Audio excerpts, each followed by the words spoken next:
I never thought a simple, ordinary Tuesday morning would become the day my life felt like it was plucked from a poorly written TV drama. For the most part, my days were peaceful, predictable, and happily so.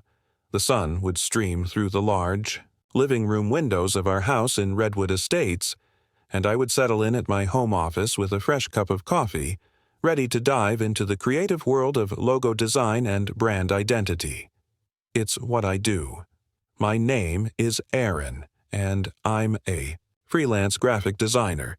My work is my passion, and being able to do it from the comfort of my own home in a quiet, idyllic neighborhood was a dream I worked hard to achieve.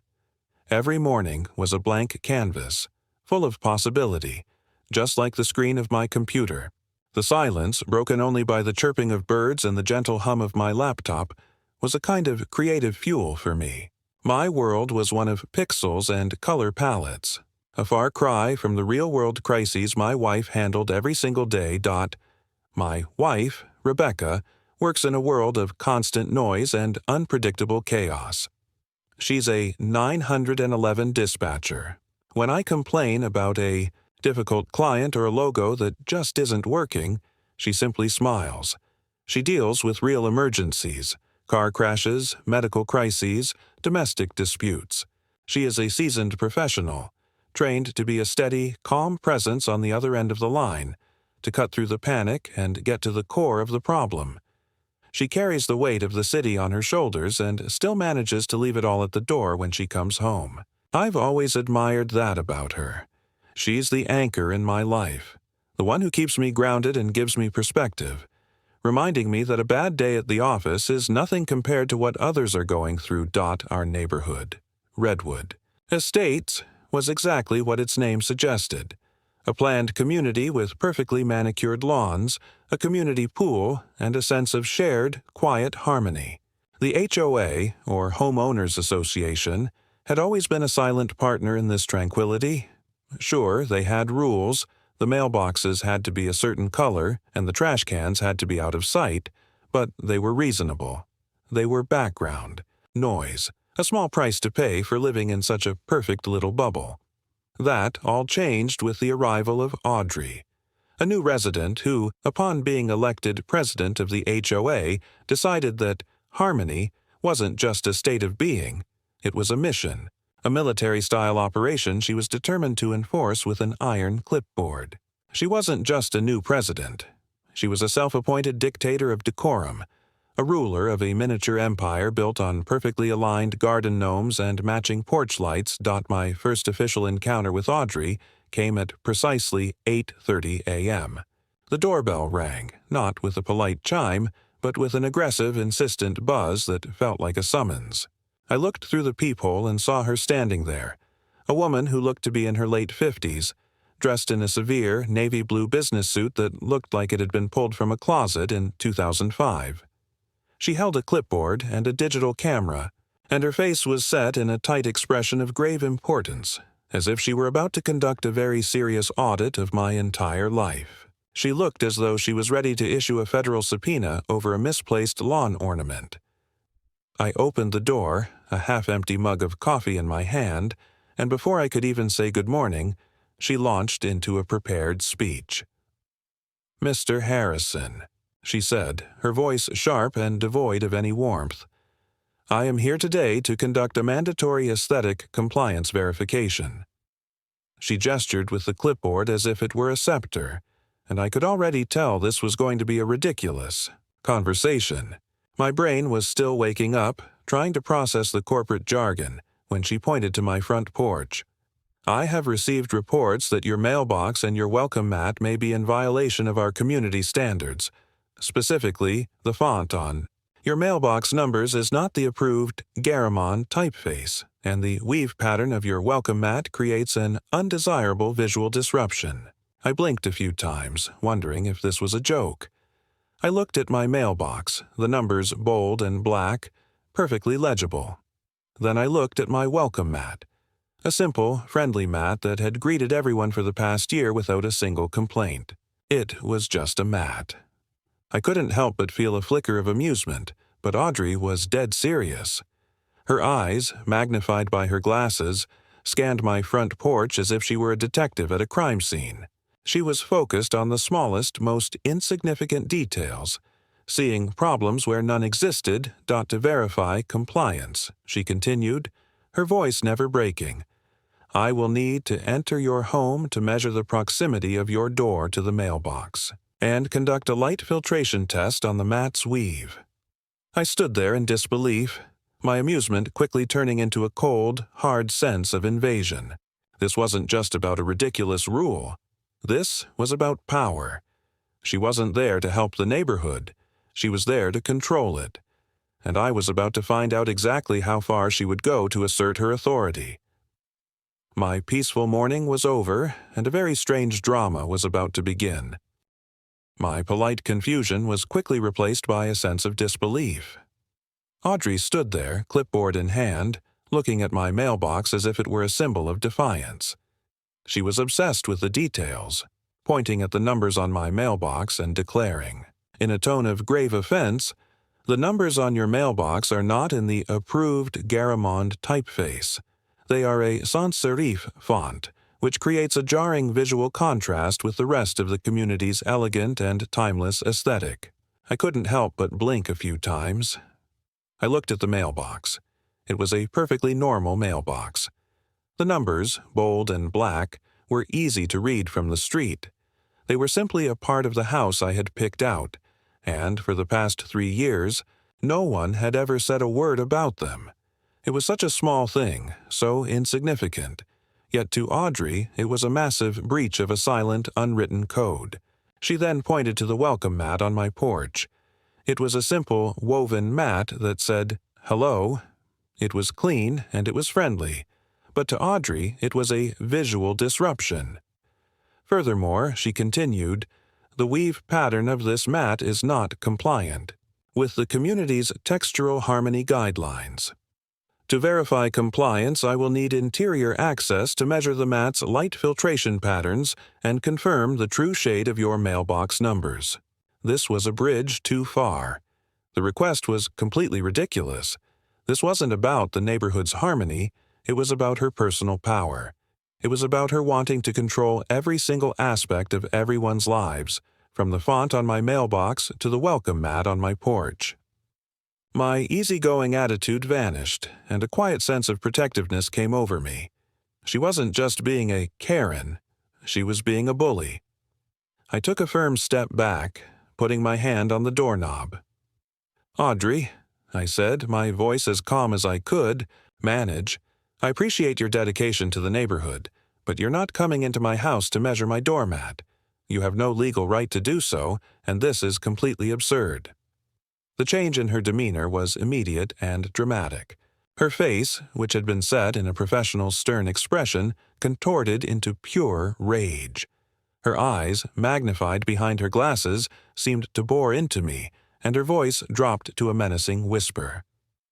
"Mr. Harrison," she said, her voice dripping. "With venom, non-cooperation triggers escalating enforcement protocols. I have the authority to ensure community safety and property value protection."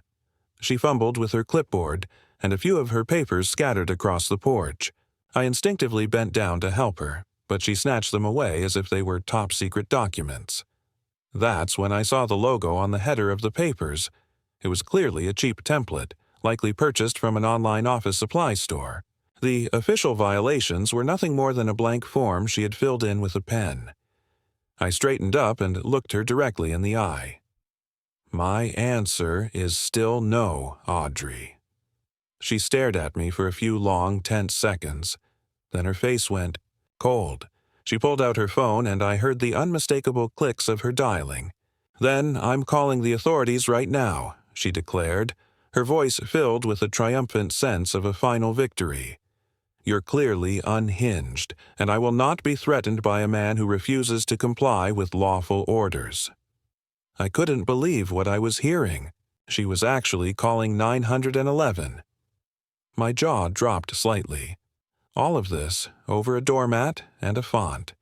She thought she was making the call that would get me in trouble, that would put me in my place. Little did she know, she was about to make the biggest, Mistake of her entire life, not by calling for help, but by lying to the one person who would know exactly what was really happening. I stood at my window, dumbfounded, watching as Audrey paced frantically on my lawn, a phone pressed against her ear. She was like a character in a movie, completely unaware that her dramatic performance was being recorded. I heard her shriek, "911 emergency. I immediate immediate assistance. There's a dangerous man here refusing to comply with lawful orders." Her voice, already high-pitched, was now a shrill, hysterical cry. My mind raced. How could anyone be so delusional? I was standing in my own home, in my comfy hoodie, sipping coffee from a mug that had a cartoon cat on it. The only thing I was refusing was to let her into my house to inspect a doormat. It was a complete farce, and I couldn't help but feel a nervous mix of disbelief and annoyance. What Audrey didn't know was that at that very moment, Rebecca was just beginning her shift at the dispatch center. The moment Audrey's call came in, our home address lit up on Rebecca's screen. I could only imagine her confusion and professional hesitation. She's trained to handle crisis, but this was a crisis involving her own home.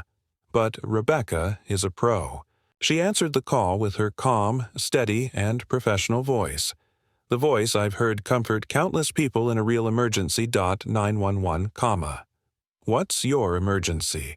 she asked, her voice betraying none of the shock she must have been feeling.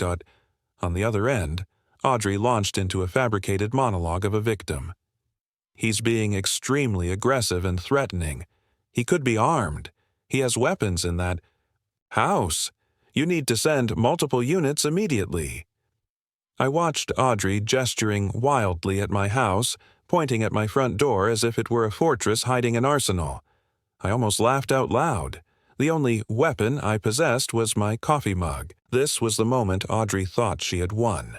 She was playing to a silent audience she couldn't see, making a play for a victory she thought was guaranteed. But she wasn't talking to an anonymous voice. She was talking to the one person who knew her lies were just that. Lies. Rebecca, ever, the professional, started asking the precise, protocol-mandated questions that would eventually become Audrey's undoing. Each question was a brick in the wall of evidence against her. "Ma'am, can you describe the specific threat to your safety?" Rebecca asked Audrey. Quote, S response was priceless. He crossed his arms very menacingly, and he was drinking something. "It could be alcohol." I glanced down at the cartoon cat on my coffee mug. It was 10 a.m., and I was drinking a latte. I could almost hear Rebecca's fingers flying across her keyboard. She was logging every single word.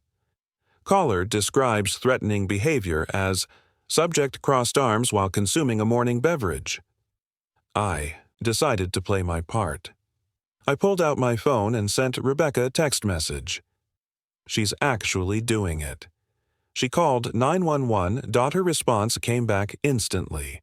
"I know. I'm taking the call. Just stay calm and watch. Document everything you're seeing." I leaned against the window frame, a slow smile spreading across my face. I knew exactly what was happening. My wife, the dispatcher, was handling a fraudulent emergency call made by a woman who thought she was about to get me arrested. Audrey was still pacing around, getting more and more worked up, completely unaware that every false word she spoke was being documented by the very person she was trying to hurt. The call went on. "Ma'am, you mentioned the subject might be armed. Have you seen any weapons?" Rebecca asked. Audrey hesitated for a moment, then doubled down. "Well, no, but you can never be too careful. He could have anything in that house. He's clearly unhinged. Who refuses a legitimate HOA inspection?" Rebecca's cool voice came back with the final telling phrase. "Copy that. Caller admits no weapons were observed. Caller claims subject is unhinged for declining home entry." This was the loop. The more Audrey lied, the more evidence Rebecca gathered. It was beautiful in its simplicity and perfectly executed. Audrey thought she was using the system against me, but she was really using it against herself, providing all the evidence needed for her own downfall. I couldn't wait to see what would happen next. I admit, I was nervous. Seeing 2 patrol cars with flashing lights turn onto our quiet street was a little intimidating, even though I knew I had done nothing wrong. Audrey was practically vibrating with excitement. She sprinted toward the officers, as if they were her personal rescue team. "Officers, thank goodness you're here," she shouted, waving her clipboard in the air. "He's unhinged and a threat to the community." The lead officer, a tall man with a calm demeanor, looked from Audrey to me, then back to Audrey.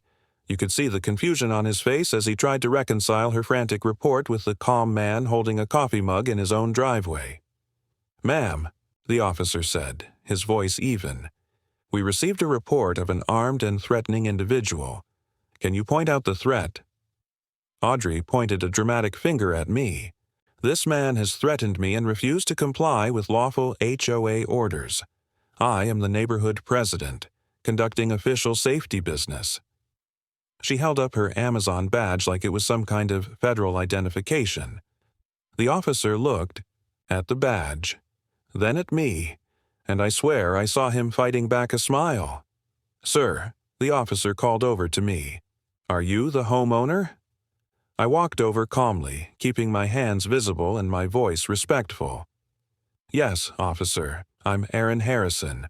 I refused to let her into my house for a doormat inspection. When I said no, she called 911. I handed him the official-looking citation Audrey had given me, with its Comic Sans font and threats of daily fines. The officer read it, and his expression changed from confusion to the weary recognition that comes from dealing with too many ridiculous situations. "Am," the officer said, turning back to Audrey, "you claimed this individual was armed and dangerous. Where exactly is the weapon?" Audrey's confident demeanor started to crack just a little. "Well, I didn't actually see any weapons," she admitted, "but he was being very menacing. He crossed his arms aggressively." The officer looked at me, still holding my coffee mug, and asked in the flattest voice possible, "Sir, is that coffee a weapon?" I couldn't help myself. I held up the mug and said, "It's a latte, officer. Extra foam." The second officer was struggling not to laugh at this point. That quote S when the radio crackled with a voice I recognized immediately. "Unit 23, this is dispatch requesting call clarification." It was Rebecca's voice, clear and professional. My heart jumped because I knew Audrey was about to hear the voice of the person who took her call, and she still had no idea who that person was. "Dispatch, this is Unit 23, the officer responded. "Can you confirm the caller's specific threat allegations?" Rebecca's voice came back. "Caller reported armed subject, obstruction of justice, and requested tactical response. Can you verify the nature of the actual threat?" Audrey was listening to this exchange, and I could see something click in her brain. She was staring at the radio with a confused expression. "That dispatcher," she said slowly. "There's something familiar about that voice." The officer continued his report. "Dispatch, no visible threat. Appears to be a civil HOA dispute over interior home access for a doormat inspection." There was a brief pause, and then Rebecca's voice came back with just a hint of amusement that only I would have caught. "Copy that. Doormat inspection dispute noted." Audrey's triumphant expression had completely disappeared, replaced by something between panic and disbelief. Her master plan was falling apart. She had thought she was reporting a dangerous criminal, but she was now just a woman who had called 911 over a doormat. The officer explained that making false emergency reports was a criminal offense, and that her call had wasted valuable resources. Her face went through several shades of red as she realized she was not the hero of this story, but the villain. Audrey's face had gone from red to pale in a matter of seconds. She stared at the officer's radio as if it were a ghost, her mind racing to connect the dots. The calm voice, the familiar tone, the subtle amusement in the phrase "doormat inspection," "dispute noted." It was all too much to be a coincidence. But before she could even process the full scope of her mistake, A new wave of humiliation was about to crash down on her. Frank Torres, my retired postal worker neighbor, chose that exact moment to walk over with his phone in hand. "Officer," he said, holding up his phone, "I have this whole interaction recorded. She's been harassing this family for weeks over made-up violations. She made me pay a fine for what she called mailbox height deviation. She measured it with a ruler." Soon, other neighbors, drawn by the commotion and the flashing lights, started coming out of their houses. A woman from 2 doors down called out, "She fined me for having the wrong textured doormat." Another neighbor shouted, "She said my garden gnome was a visual disruption." Audrey's face was now a deep shade of crimson as the very community.